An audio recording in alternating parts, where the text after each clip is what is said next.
نحمده ونصلی علی رسولہ الکریم اما بعد فاعوذ باللہ من الشیطان الرجیم بسم اللہ الرحمن الرحیم وَأَمَّا السَّائِلَ فَلَا تَنْهَرْ صدق اللہ مولانا العظیم۔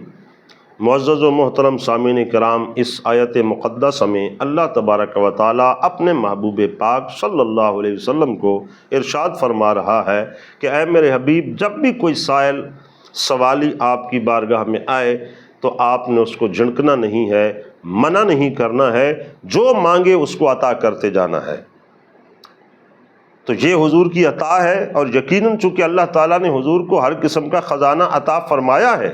تو اس پر اختیار بھی عطا فرمایا ہے کہ جسے چاہیں جو جس قسم کا سوال کرتا ہے، جب آپ کی بارگاہ میں ہر قسم کا خزانہ اللہ تعالیٰ نے رکھ دیا ہے، اور یہ مشیت خداوندی ہے اور اللہ تعالیٰ اس پہ قادر ہے کہ وہ جسے جو چاہے عطا کرنا چاہے کر سکتا ہے، تو حضور سید الاولین والآخرین صلی اللہ علیہ وسلم کو بھی اللہ تعالیٰ نے اپنے خزانے عطا فرمائے ہیں۔ اسی طرح بخاری شریف کی حدیث میں ہے،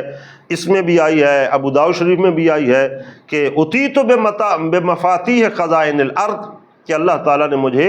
زمین کے تمام خزانوں کی چابیاں عطا فرمائی ہیں۔ تو چابیاں عطا کرنے کا مطلب کیا ہے کہ اے میرے حبیب صلی اللہ علیہ وسلم، یہ خزانے رب کے ہیں، قاسم آپ کو بنا دیا ہے، جسے جو چاہے عطا فرما دیں۔ ایک حدیث پاک میں خود حضور فرماتے ہیں، انا قاسم واللہ یعطی، کہ اللہ مجھے عطا کرتا ہے اور میں اس وحدہ لا شریک رب لم یزل ولا یزال کے خزانے کائنات میں بانٹتا اور تقسیم کرتا ہوں۔ تو بہرحال اسی کے تحت کہ جو بھی آپ سے مانگے آپ نے نہ نہیں کرنی ہے، اس پر ایک حدیث پاک بھی حضرت جابر رضی اللہ تعالیٰ عنہ فرماتے ہیں، ما سئل رسول اللہ صلی اللہ علیہ وسلم شیئا قط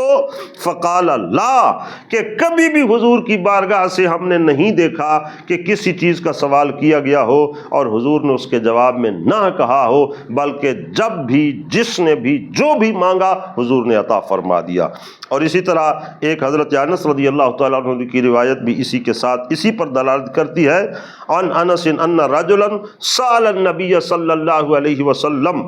ایک آدمی نے حضور کی بارگاہ میں سوال کیا، غنمن، غنم کا، مال غنیمت کا، کتنی، بین جبلین، کے دو پہاڑیوں کے درمیان جتنی جگہ ہے یہ سب اس سے بھر جائے، اتنی غنیمت مجھے چاہیے، فَأَعْطَاهُ إِيَّاهُ، تو رسول اللہ صلی اللہ علیہ وسلم نے اس کو اتنا ہی عطا فرما دیا۔ فَأَتَى قَوْمَهُ، پھر وہ آدمی جب اتنا زیادہ کثیر مال پا لیا اس نے تو اپنی قوم کے پاس آیا، فقال، اے قوم، اے میری قوم، اسلموا، اسلام لے آؤ، رسول اللہ صلی اللہ علیہ وسلم کو مان لو، حضور کی رسالت کو مانو، حضور کی تعلیمات میں آ جاؤ، حضور کے دین کو مانو، فواللہ ان محمد یعطی عطاء ما یخاف الفقر، کہ محمد صلی اللہ علیہ وسلم ایسے عطا کرتے ہیں کہ جن کی عطا کے بعد خوف فقر بالکل نہیں رہتا ہے۔ سبحان اللہ، یقیناً یہ حضور سید عالم صلی اللہ تعالیٰ علیہ وسلم کی عطا ہے، اور ہمیں بھی چاہیے کہ اپنے قلب سے، دل سے، جان سے بڑھ کر حضور نبی پاک صلی اللہ تعالیٰ علیہ وسلم سے اپنا رشتہ عقیدت و محبت استوار کرے، اور حضور کی بارگاہ سے جب اس یقین کامل سے کوئی سوال کرتا ہے تو یقیناً حضور اللہ کی عطا سے سب کچھ عطا فرماتے ہیں۔ اللہ تعالیٰ سرکار دو عالم صلی اللہ تعالیٰ علیہ وسلم کی محبت سے نوازے۔